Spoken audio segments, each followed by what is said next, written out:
The first blow, casual cruelty in the dark. The galaxy was burning. From the core to the rim, the great empires warred with fleets of star steel, mercenary armies, and weapons that could scar entire worlds. Earth had remained apart. When the Trade Confederacy begged Earth to sign treaties, humanity shook its head. When the Dominion demanded soldiers, humanity refused. When emissaries from a dozen alien powers asked why humanity stood idle, Earth's leaders answered only, "This war is not ours." But the war did not respect Earth's patience. On a lonely colony, Uridan IV, a small group of humans lived quietly among alien neighbors, tending crops, repairing machines, trading in peace. The Varkun horde saw them as easy prey. Their warbands descended like fire, laughing as they butchered the colonists, setting homes alight and stringing human bodies from poles as warnings. Their commander spat into a live transmission. "See this, Earth? You cannot stay out forever. Join us or be swept aside." For him, it was a game, one more massacre among thousands. For Earth, it was something else entirely. The galaxy's laughter. Across the stars, rivals mocked humanity. "The Terrans speak of neutrality," jeered a Calorian senator, "but they are too weak to fight." A broadcast from the Drazul Empire showed human corpses burning under horde banners with the caption, "This is the fate of cowards." Alien admirals toasted their victories. The Varkun horde celebrated by feasting in the blood-stained halls of Uridan IV. They sent a final taunt across open channels. "Earth, you are nothing. We will break your colonies one by one until your homeworld kneels." The galaxy nodded in agreement. After all, Earth had no empire, no vast armada, just scattered colonies and outdated fleets. The laughter was loud. The silence from Earth was louder. The breaking of silence. For 3 days after the massacre, Earth said nothing.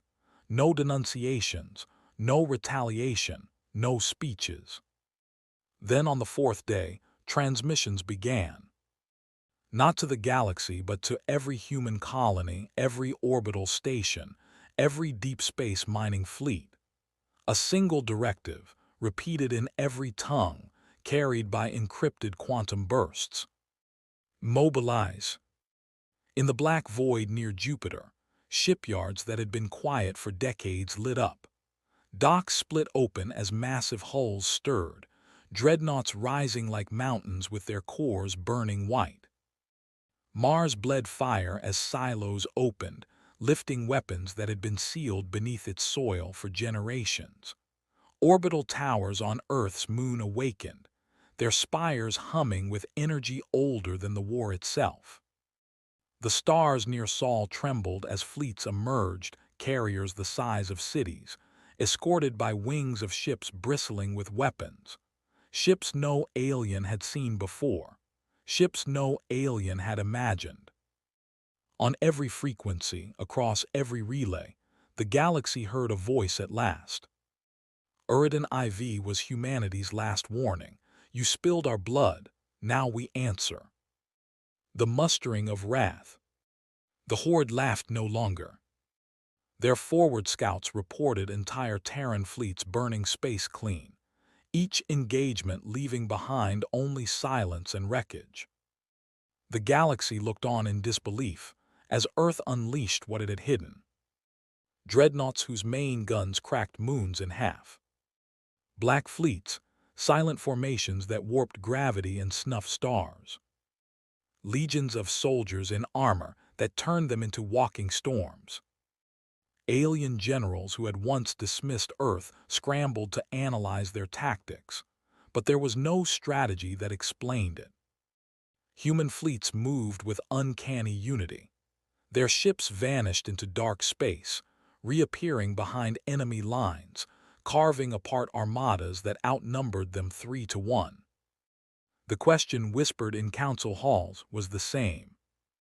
Had Earth been preparing all along? The first retaliation. The Horde fortress world of Kurath fell in less than a day.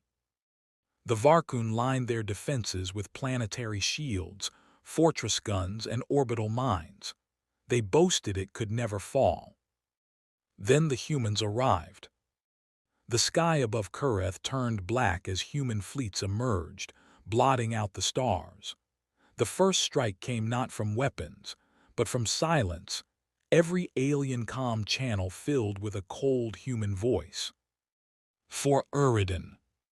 Then the bombardment began. Orbital guns melted. Shields shattered under kinetic strikes that hit with the force of extinction events. The surface boiled as precision beams carved cities into ash. When the smoke cleared, nothing remained but craters.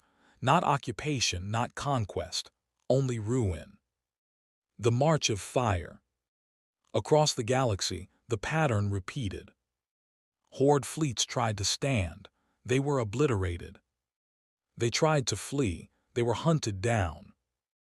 Human warbands appeared where no hyperspace routes existed, breaking into strongholds the galaxy believed untouchable. Alien historians would later write that the Terrans fought not with fury, but with something colder, a vengeance measured, patient, merciless. They did not gloat. They did not broadcast victory speeches. They simply erased every enemy ship, every fortress, every banner of the Varkun. Whole species that had once mocked humanity now fell silent in terror. The galaxy trembles. In the halls of the Galactic Council, senators demanded explanations. How had Earth concealed such might? Why had humanity refused to join the war, only to enter it now with overwhelming force? Some whispered theories. That Earth had fought wars older than the galaxy remembered, and had never truly disarmed. That humanity carried scars of ancient wars against extinction, scars no alien could comprehend. That Earth's patience was not weakness, but calculation. Theories mattered little. What mattered was the truth every species now saw with their own eyes. Humanity was not a sleeping world. Humanity was a predator waiting in silence. The final annihilation. The Varkun Horde's capital system became their last stand.